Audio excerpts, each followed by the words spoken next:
Hi, I'm Dr. Branyon with New Hope Unlimited. Today is February the 4th, 2022. If you are not watching this video on today, that's okay, because whether it's February the 4th, 2022, or 3 months down the road, or a year down the road, or 5 years down the road, my purpose in this video is going to be the same. So the reason I'm saying it's February the 4th, 2022 is because today is considered the World Cancer Awareness Day. And I wanted to give you some numbers. So I'm going to be reading off my notes a little bit. I try not to do that, but this has got numbers and I want to make sure I get the numbers correct and to give you the places that you can go to see the numbers for yourself so that you know I'm not making them up, because they're astronomical numbers. And that's one of the reasons I'm going to be saying some of the stuff I'm saying today. Well, it's like nowadays here in the United States, when you hear about someone that's diagnosed with cancer, it's so commonplace that in our society, that's like, well, so that's a bad thing. I hope they do okay. Or it's drastic. It's terrible, because it could be yourself. It could be your loved one, your child. It could be a lot of things. But what I'm getting at is it is such a commonplace now in our society here in the United States, not worldwide, that we've got to do something about it. And I want to just give you some numbers for comparison. And this is a comparison of numbers because of what COVID has brought about, and it gives me an idea of something to give to you to compare. I want to read you off of the CDC's website. Now, all you've got to do is go to the CDC website and punch in cancer numbers or whatever you're looking for. But here is what they're saying. Okay, according to the CDC's provisional mortality data for 2020. Now, I know we're just getting into 2022, but what was available was 2020. The COVID-19 virus claimed approximately 375,000 lives in the United States. Okay, 375,000. Keep that number in mind. That same year, did you realize that the United States lost approximately 598,000 loved ones to cancer? Now, I realize that that's 150,000 or whatever it is from, okay, cancer was 598,000 and COVID-19 was 375,000. Okay? Now, I want you to think about it. I'm not trying to be mean and ugly. I'm trying to get a point across that if we're going to have World Cancer Days or Cancer Awareness Days, and every month we've got some type of cancer awareness. So my point is, the United States, when COVID happened, now I want to make sure you understand, I absolutely believe in COVID. It's a virus. It can be deadly. Some people, there are different varieties and different symptoms and that sort of thing. We all know that. The media has let us all know that. but real science does teach. COVID-19 is a retrovirus and it can be deadly. So I'm not making light of that at all. But what I want to present to you, just so you can kind of think about it and where priorities lie, the media, the government made a huge, I gotta watch my words, way of, we gotta combat this. This is gonna be bad. Vaccines came out so fast, everything. It was total awareness, total fear, total anxiety that everybody was experiencing. Even the doctors and the research and everybody, because it was made the awareness out there really tough and hard. So I want you to compare COVID, what was it, 375,000 lives to COVID. But then I want you to compare the 598,000 lives that was taken from cancer. What was the media and the government letting us know about cancer? Oh, well, there is all these pharmaceutical drugs being shown on television that if you've got cancer, this chemotherapy drug will heal you. This is what you need. And I'm so sorry. I know some of you are going to be upset with me, but I have to make my point because my heart is my heart.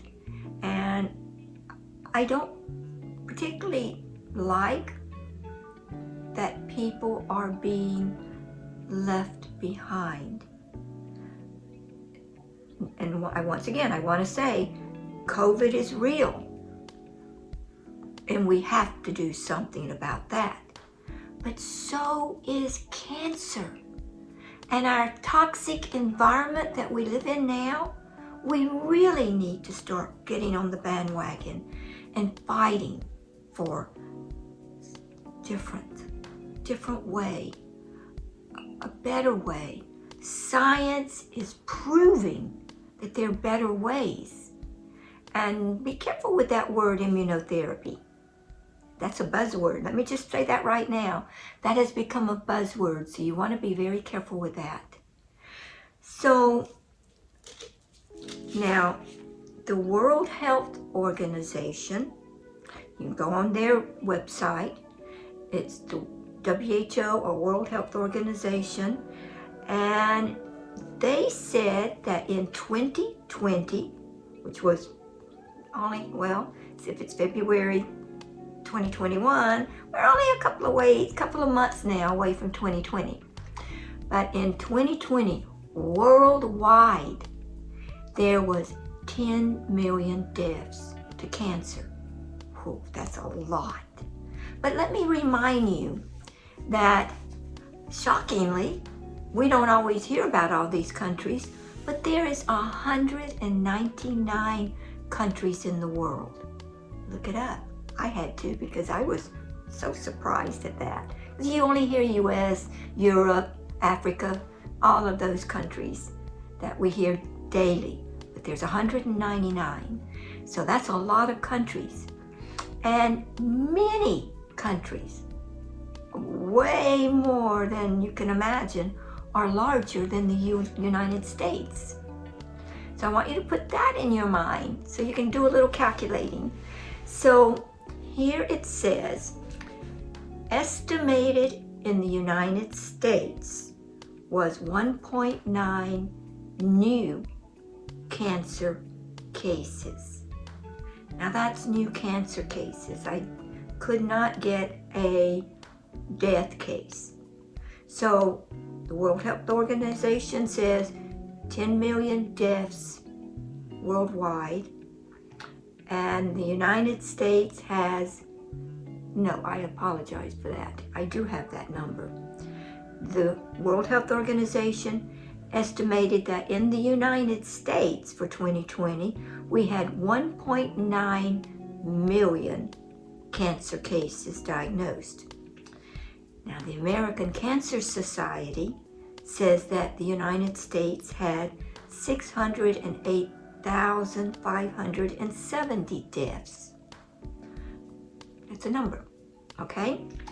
Now, the American Cancer Society has a website that is very interesting. You can get a lot of information from this website, but they put out a yearly booklet, and I love this yearly booklet. Sometimes it kind of stays the same, and it's the same information. It's like they just cut and paste, but sometimes you can actually see some real good stuff. Now that's back in the older days when the real good stuff came out. But the Cancer Facts and Figures for 2021 states that the estimated for 2022, now this is just February the 4th, so they're estimating what the full year of 2022 is going to be. Going to be interesting to see what that comes out to be in real life. But they're estimating a 1.9 million new cases, same number that they gave us for 2021. But they're going to up it 100,000 deaths. So they're estimating 609,360 deaths for 2022. Whew, I know that's a lot of numbers, but I just really wanted to bring that to you because it is Cancer Awareness Day. So the next thing I want to quickly do is give you what I found on World Cancer Day. This is Close the Gap. No, it's called Close the Care Gap, and it's cancercare.com. I think that's what it is. But the interesting thing, and I'm just going to read it to you real quickly. It is a 3-year campaign that they're doing. And it says, World Cancer Day is more than a day on the calendar. That's why our campaign is built to inspire, change, and mobilize action long after the day itself. This is going to be a multi-year campaign, means more exposure and engagement, more opportunities to build global awareness, and ultimately more impact about having an open mind, challenging assumptions, and looking at the hard facts. Now, they give the hard facts as inequality in cancer care costs lives. People who seek cancer care hit barriers at every turn. Income, education, location, and discrimination based on ethnicity, gender, sexual orientation, age, disability, and lifestyle are just a few of the factors that can negatively affect care. The gap affects everyone, including you and your loved ones. These barriers are not set in stone. They can be changed. That's what this is about. And I agree. These can and probably are barriers. I've seen some of it myself. I've seen some that they've kind of left off, as in insurance. Insurance only wants to do a PET scan if they think you need it, not that your doctor needs it. Insurance will only pay if you go to a certain company or medical profession. Insurance, and they didn't put any insurance problems on there. But my biggest beef about this, we all know this, but they didn't put what are they going to do about it. What is the action plan? Now, let's just, another thing, and I want to say beware, on all of these websites, there's going to be a big button for you to click to donate. I am not going to tell you don't donate. Cancer research needs to definitely be there, but know where that money's going. It's for a fact that you can look it up, a lot of companies have gotten in trouble about making millions and millions, and oh, did I say millions? And where did that money go? Only 1% went to cancer, and that was what they were really going advertising about. So be careful, do your homework. It doesn't matter how old we are or who we are, we all can get scammed. And I don't want to say it's scams, I'm just saying that know where your money goes, because your hard-earned money counts. And if you want it to go to cancer, make sure it's going to cancer. So today is World Cancer Day. I brought it down to numbers, facts, figures, and my own opinion too. So don't hold anything against me, but if you know me, I am a love for science, and cancer is my life. I have done nothing but cancer research and taking care of people for well over 40 years. I haven't really done the math, but I'm up there. I'm no spring chicken anymore, but I'm proud of that too, because the good Lord's kept me around for a little longer, and I'm not giving up. I'm going to keep fighting the best I can for our sweet, sweet patients and their families, my family. So, love you guys. Have a great day, and don't give up. Keep looking up.